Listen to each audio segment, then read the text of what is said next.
So one of the most important topic that is for us to follow is the graph. What is graph exactly?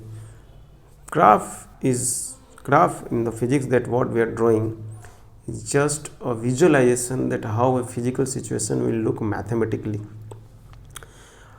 such that we can say any situations like a straight line motion or constant motion and all these things, like that this is how it looks in the math way, isn't it? So very first thing is that how to draw a graph, that also we'll learn here. We learn how we draw the graph, how we connect the physics with the math, then we'll see that. Now how to represent any physical situation graphically, that's what I was talking about, that how to represent one physical situation in a kind of graph and all. Let us take one graph, that is the VT graph. We have velocity versus time graph. From this one, what are the parameters that we can extract from this, that which kind of motion it is, whether it is accelerated, non-accelerated, or what exactly it is. Or we can take, if we take the xt graph, then through the xt graph also we can just find that what velocity it has, particle has, moving in a straight line or two-dimensional motion, we will see. So these are the question, is that how to find the velocity out of this, isn't it?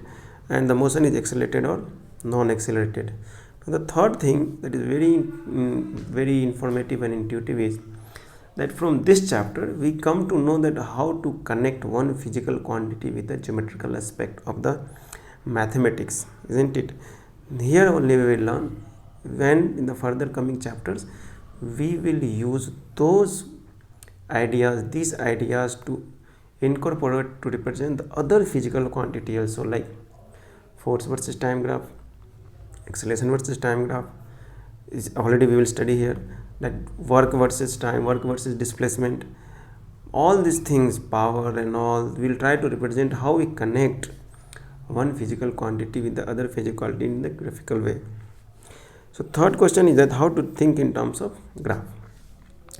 What I wanted to say you that we are going to start this analysis in a very simple way, that first we'll learn with start with the particle at rest, then we will keep on going further. Let's see that how will you represent graphically one situation when a particle is completely at rest, particle is not moving, rest at all, correct? So first let's take that situation.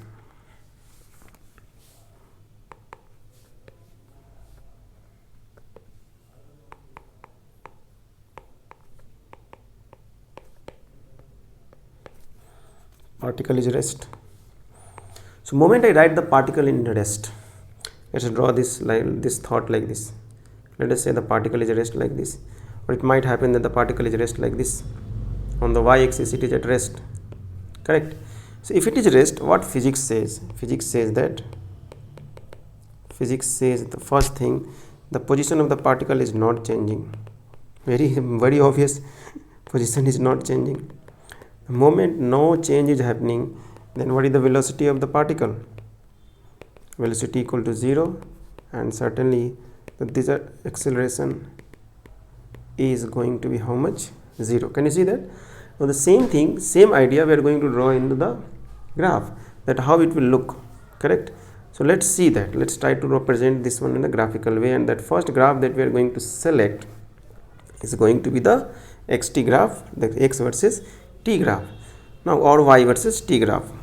Let's represent this particle. Let us take a particle like this on the y-axis that we have, and this is the position, and this is the time axis. I selected this one as a time is moving continuously. So time is increasing. Now if the time is continuously changing, but what is happening, if I just look, that particle is always at this position. The moment it come here, if it is time goes, if t equal to 0, particle is still here, isn't it?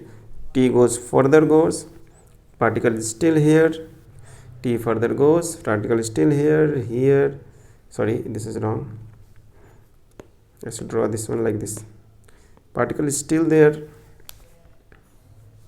okay? So this will be like this, and it will look like this, time is just flowing out, and the y-axis is at particle is at the same position. So I have taken a simple form to represent you that position was particle was along the vertical axis. Let us take our next form that particle is on x-axis and try to see, well, if are we able to write the same thing or draw the same thing in the position time graph. Now think what exactly is happening here is that particle is always at the same position. Now if it is at the same position, I am going to draw this x axis, same axis on the vertical line, same position on the vertical line. Can we draw? Obviously we can draw it, undoubtedly we can draw. Even if you are not understanding, you have to understand that why we can draw. We have to just make it satisfy that why we can draw. Now look at this x is tilted and then it is bring it here, isn't it? Now think that this is the certain value of x naught, so this will be also x naught, and this is time t. Now particle is always at rest, isn't it? Particle is always there when a t was 0, this is 0, this was there, particle always there, no? So whatever happens, particle is always going to have at that same t, same x, and time may flow, keep on flowing, time is flowing for us, isn't it? So one extra thing that we keep which is invisible for us, that is the time axis, isn't it? Now we just look at that overall. If you just see that overall, if you draw the graph of this, you will find that the next graph that we can see that this was the x graph,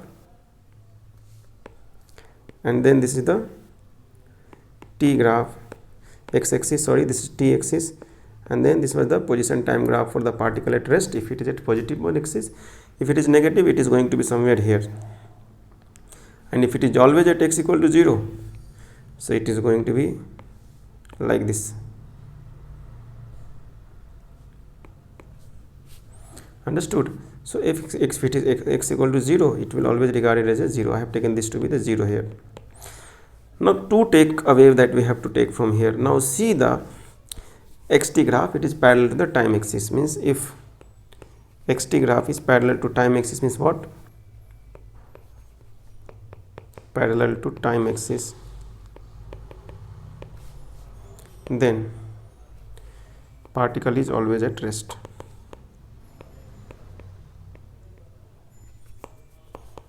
That we don't need to make any conclusion, we can just say but obvious things here, no?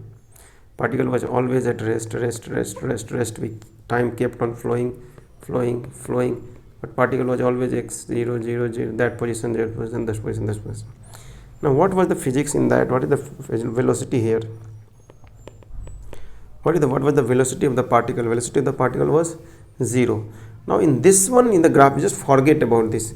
Now in the graphical way, how will you know that? How we will come to know that what is exactly the velocity? Then we will have to learn that what is the mathematical relations of velocity with the position. So what is the velocity? Velocity is represented as dx by dt. Velocity means I am talking about the instantaneous velocity. So instantaneous velocity is how much? 0. Now think what exactly has happened to the graph. What is, if it is parallel to the time axis?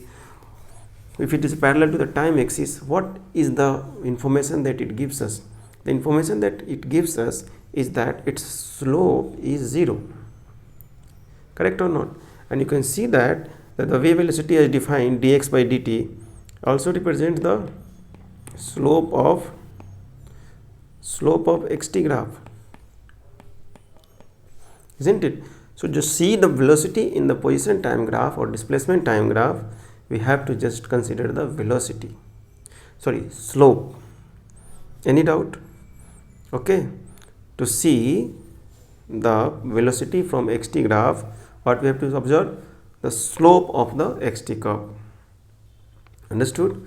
Very simple, very easy. That is the basic for us. Now coming to the next part, that is acceleration. Obviously acceleration is going to be how much? 0. Why? Because acceleration is itself